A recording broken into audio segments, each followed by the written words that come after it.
SLBC టనల్లో చిక్కుకున్నటువంటి 8 మందిని బయటికి తీసుకొచ్చేందుకు అనేక ప్రయత్నాలు కూడా చేయడం జరుగుతుంది. ఇప్పటికే అనేక టీమ్స్ కూడా లోపల కూడా వెళ్ళడం జరిగింది. ప్రస్తుతం మనతో పాటు జిల్లా కలెక్టర్ గారు సంతోష్ గారు ఉన్నారు. సార్, ఇప్పటికి ఎంతమంది టీం లోపలికి వెళ్ళారు? సో ఇప్పుడు మనకి బేసిక్గా ఈ ఎన్డీఆర్ఎఫ్ టీము, కొంత ఎస్డీఆర్ఎఫ్ టీము, అట్లనే మనకు ఉత్తరాఖండ్ సిల్కేఆర్లో పనిచేసిన ఈ ర్యాట్ మైనర్స్, అట్లనే ప్రోబోస్కోప్ టీము వాళ్ళంతా కూడా వెళ్ళడం జరిగింది. ఆల్మోస్ట్ ముందు నుంచి తీసుకుంటే ముందు మనకు ఇనిషియల్గా టన్నల్ బోరింగ్ మిషన్ క్రాస్ చేయడం ఇబ్బంది ఉంది. ఇప్పుడు ఇవన్నీ క్రాస్ చేసుకొని లాస్ట్ 40 మీటర్స్కి మనం రీచ్ అవ్వగలిగాము. లాస్ట్ 40 మీటర్స్లో 4 to 5 meters total sludge, mixed of water and debris.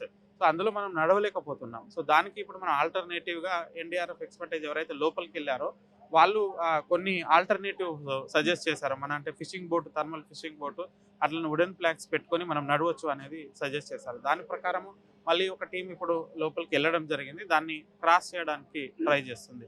So అది క్రాస్ చేస్తే మనం వాళ్ళతోని కమ్యూనికేట్ అయ్యి వాళ్ళని ఇమీడియట్గా రెస్క్యూ చేయాలనేది మన primary priority. So mean while మనం రెగ్యులర్గా ఇక్కడ ఏమంటారు మన డీసిల్టింగ్ కానీ డీవాటరింగ్ కానీ అది కంటిన్యూస్గా నడుస్తుంది.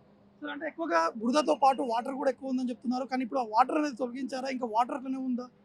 లేదు, ఇనిషియల్ వాటర్ అంతా తొలగించినాం. టనల్ బోరింగ్ మిషన్కి అవతల ఉన్నది ఇట్స్ అ మిక్స్ ఆఫ్ ఇది మొత్తం అక్కడిది కొంచెం ఉంది ఇంకా స్లడ్జ్, అది ఆ 40 మీటర్ స్ట్రెచ్ ఏదైతే చెప్తున్నాం. ఇక్కడ లోకల్ ఉన్నది మనం తొలగించడం మేబీ ఇంకో 2-3 అవర్స్లో మొత్తం మనం తొలగించగలుగుతాం. సో దాంతో లోకోమోటివ్ ఏదైతే మనం చూస్తున్నామో అది డైరెక్ట్ పోతుంది. ఇప్పటివరకు మనం కొంత లోకోమోటివ్, కొంత కన్వేయర్ బెల్ట్ అట్లా వాడాల్సి వచ్చింది. ఇప్పుడు డైరెక్ట్ వెళ్ళిపోతుంది. సో డైరెక్ట్ యాక్సెస్ వస్తుంది. బట్ ఆ 40 మీటర్ స్ట్రెచ్ మనకు కొంచెం ప్రాబ్లమాటిక్ ఉంది. దానికి నేను ఇంతకుముందు చెప్పినట్టు ఒక ఆల్టర్నేటివ్ సొల్యూషన్ తీసుకుంటున్నాము.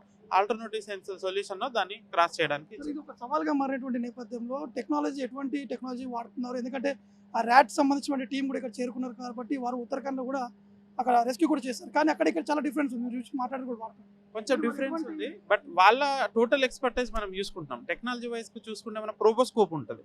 ప్రోబోస్కోప్ ఇస్ లైక్ కెమెరా. దీని నుంచి పోయి యాక్చువల్గా ఏముంది అనేది చూడడానికి అది కూడా లోపలికి పంపడం జరిగింది. మనం అది ఒక టెక్నాలజీ. అట్లా జియోలాజికల్ సర్వే ఆఫ్ ఇండియా కూడా గుర్తించారా లోపల వారు ఎక్కడ ఉన్నారు? Team those who are worked in Silkyara itself, వాళ్ళ టీమే ఇక్కడ వచ్చింది. వాళ్ళ టీమే 6 మెంబర్ టీమ్ వచ్చి ఉన్నారు, వాళ్ళు వెళ్ళి ఉన్నారు.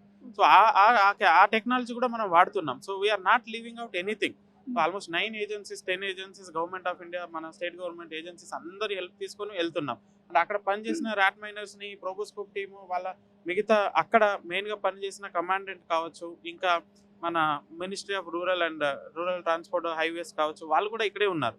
So we are using all of their expertise. And ఫర్దర్గా మనం ఈ నేషనల్ జియోలాజికల్ రీసెర్చ్ ఇన్స్టిట్యూట్ ఉంటుంది. సో వాళ్ళ ఎక్స్పర్టైజ్ కూడా వాడుకుంటున్నాం.